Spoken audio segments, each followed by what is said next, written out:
కర్కాటక రాశి. ఈ కర్కాటక రాశి వారికి 2025 ఎలా ఉండబోతోంది? ఈ అష్టమ శని దోషము తొలగిపోతుంది కర్కాటక రాశికి. అంటే ఆరోగ్య సమస్యలు ఉండవు, ఆదాయం 8, ఖర్చు 2, రాజ్యపూజ్యం 7, అవమానం 3. అంటే అనారోగ్య సమస్యల నుంచి బయటపడడం, కుటుంబ కలహాలు గొడవల్లోంచి బయటపడడం, కేసులు కోర్టు సమస్యల్లోంచి బయటపడడం, ప్రతి సమస్య కాంప్రమైజ్ అవ్వటం కానీ సెటిల్ అవ్వడం కానీ జరుగుతుంది. ప్రాబ్లమ్స్ అన్నీ సాల్వ్ అయ్యే అవకాశాలు ఉన్నాయి. కర్కాటక రాశి వారికి ఖచ్చితంగా విశ్వవసునామ సంవత్సరంలో చదువుకునే వాళ్లకు, వ్యాపారం చేసే వాళ్ళకు, ఉద్యోగం చేసే వాళ్ళకు అందరికీ కూడా బాగుంది.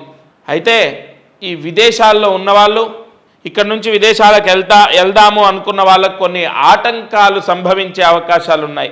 ఆటంకాలు వచ్చినప్పటికీ చివరాఖర మీరు అనుకున్న గమ్యానికి చేరుకుంటారు. దైవ బలం పరిపూర్ణంగా ఉన్న రాశిలో కర్కాటక రాశి ఒకటి.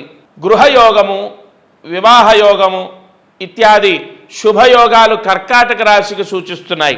కర్కాటక రాశి వారు ఈ అష్టమ శని దోషము కర్కాటక రాశిని విడిచిపెట్టడం ద్వారా, కర్కాటక రాశికి అష్టమ శని దోషం తొలగిపోవడం ద్వారా చాలా బెనిఫిట్స్ ఉన్నాయి. అంటే ఈ సంవత్సరం చాలా మంచి జరుగుతుంది. ఏ విషయంలో అయ్యా, చదువు, ఉద్యోగం, అనేక విషయాల్లో మానవాళి మనం ఏది ప్రయత్నించామో అది మనకు దక్కుతుంది.